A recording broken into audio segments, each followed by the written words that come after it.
নমস্কাৰ আশা কৰো আপোনালোক সকলোৱে ভালে আছে মোৰো ভালে মোৰ আজি মনটো বহুত বেছি ভাল লাগিছে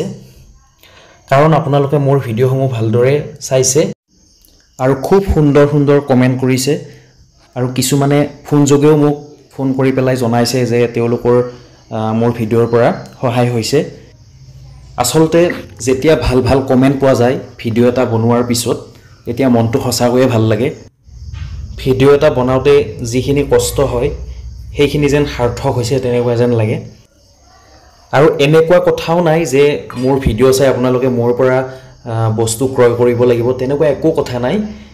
আপোনালোকৰ বাবে মই ভিডিওবোৰ এই কাৰণে বনাইছো যাতে আপোনালোকে মোৰ ভিডিওসমূহ চাই কাহৰ যিকোনো এখন দোকানত যাতে গৈ পেলাই আপোনালোকে যাতে ভালদৰে ক্ৰয় কৰিব পাৰে বস্তু কাৰণ আজিকালি বজাৰত নকল সামগ্ৰী বহুত হ'ল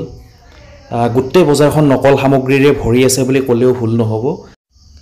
আৰু সেইভাবে মই অকমান চেষ্টা কৰিছো যাতে আপোনালোকে কাহৰ আসল আৰু নকল সামগ্ৰী চিনি পোৱাত সহায় হয় আৰু ইতিমধ্যে বহুতে চিনি পাইছে মোৰ ভিডিও চাই পেলাই বহুতে জনাইছে যে তোমাৰ ভিডিও চাই পেলাই মানে আমাৰ সহায় হৈছে বহুতে ফোন যোগেও কৈছে কমেন্ট যোগেও কৈছে গতিকে মোৰ হেইটোৱে সুখ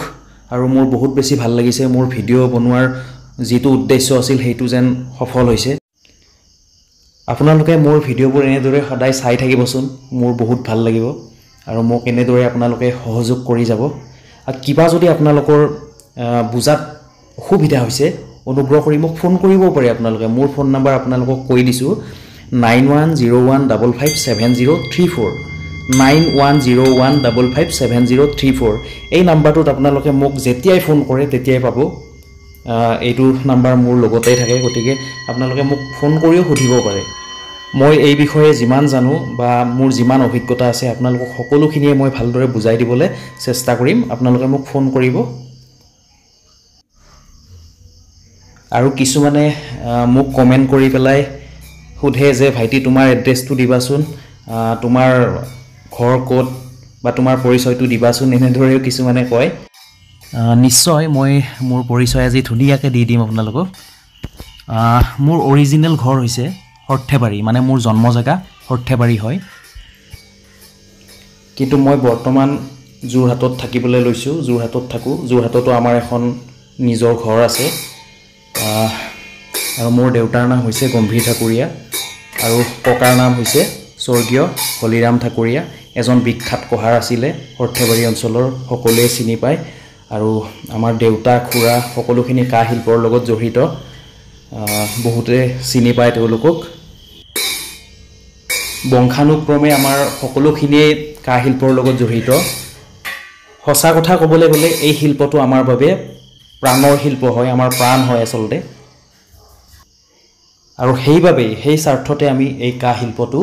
জীয়াই ৰাখিবলৈ চেষ্টা কৰিছো আৰু সদায় চেষ্টা কৰি যাম আৰু সেইভাবে আপোনালোকক মই যিমান পাৰো আসল কাহৰ বিষয়ে ক'বলৈ চেষ্টা কৰো যাতে আসল কাহ যেতিয়া আপোনালোকে চিনি পাব বা আসল কাহৰ বস্তু আপোনালোকে ক্ৰয় কৰিব কোনেও ঠগিব নোৱাৰিব তেতিয়াহে আমাৰ কাহ শিল্পটো জীয়াই থাকিব আৰু এটা ভাল খবৰ দিম আজি আপোনালোকক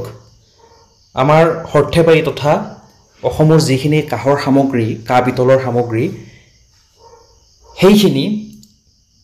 মানে তেনেকুৱা ধৰণৰ সামগ্ৰী ইণ্ডিয়াৰ কোনো ঠাইতে পোৱা নাযায় কিছুমান ঠাইত এনেকুৱা থাকে যে ধৰি লওক কাহি এখনৰ ওপৰখিনিহে কাহৰ প্ৰলেপ দিয়া থাকিব কিন্তু সেইখিনি গুটেইটো সম্পূৰ্ণ কা নহয় আৰু ফিনিশিং মেচিনৰ থাকে গতিকে সেইবোৰ হিমান এটা শুদ্ধ কা বুলি ক'ব নোৱাৰি কিছুদিন পিছত হেতু কোলা পৰি যোৱাৰ বহুতখিনি চান্স থাকে আৰু সেইবোৰ ইতিমধ্যে প্ৰমাণ হৈ গৈছে কিন্তু আমাৰ অসমৰ যিখিনি উৎপাদিত সামগ্ৰী সঁচাকৈ বহুত ভাল হয় আৰু এটো একদম 100% গ্যাৰান্টি থাকে বেয়া হ'বই নোৱাৰে আৰু কেতিয়াবা যদি বহু বছৰ পিছত কোলা পৰি যায়ও হেতু আকৌ নতুনকে ধুনিয়া সাফা কৰিব পাৰি একদম ধুনিয়া চিকচিকিয়া হৈ যাব নতুনৰ নিচিনা হৈ যাব আৰু আপোনালোকে এটা কথা হয়তো জানে যে ইণ্ডিয়াৰ বাহিৰেও বিশ্বৰ বিভিন্ন ঠাইলৈ আমাৰ কাহৰ সামগ্ৰীসমূহ যায় বাহিৰত ইয়াৰ চাহিদা বহুত বেছি হয় আগতকে বহুত বেছি ইয়াৰ চাহিদা বাঢ়ি গৈছে বাহিৰত আৰু আমি নিজেও বহুত ঠাইলে ইতিমধ্যে পঠাইছো ইণ্ডিয়াৰ বিভিন্ন ঠাইলৈ আমি বস্তু পঠাওঁ, প্ৰায় পঠায়ে থাকোঁ আৰু ইতিমধ্যে বহুতেই ভাল পাইছে। এইবোৰ কথা আচলতে এজন অসমীয়া হিচাপে ভাল লগা কথা, সঁচাকৈয়ে ভাল লগা কথা। আমাৰ অসমৰ কাঁহ শিল্পীৰ যিখিনি ডিজাইন, প্ৰত্যেকটো বস্তুৰে ডিজাইন বেলেগ বেলেগ থাকে। আপোনালোকে চাবচোন, এইবোৰ ডিজাইন আচলতে বেলেগ ঠাইত তেনেকৈ পোৱা নাযায়। ইমান ডিজাইন থকা এনে চিম্পুল পোৱা যায়, কিন্তু ইমান ধুনীয়া হাতৰ ডিজাইন মানে সঁচাকৈয়ে ভাল লগা। আৰু বহুত ঠাইৰ মানুহে বহুতেই ভাল পায় আমাৰ অসমৰ কাঁহৰ সামগ্ৰী, বহুতেই ভাল পায়। এইখিনিতে আৰু এটা কথা ক'ব লাগিব, এতিয়া কিন্তু কাঁহৰ সামগ্ৰীৰ বহুত বেছি দাম বাঢ়ি গৈছে। আৰু দাম কিয় বাঢ়িছে সেই কথা আপোনালোকে হয়তো ভালদৰেই জানে। এতিয়া কেঁচামালৰ নাটনি হৈ গৈছে আৰু সেইটো কাৰণে দাম বাঢ়িছে। আৰু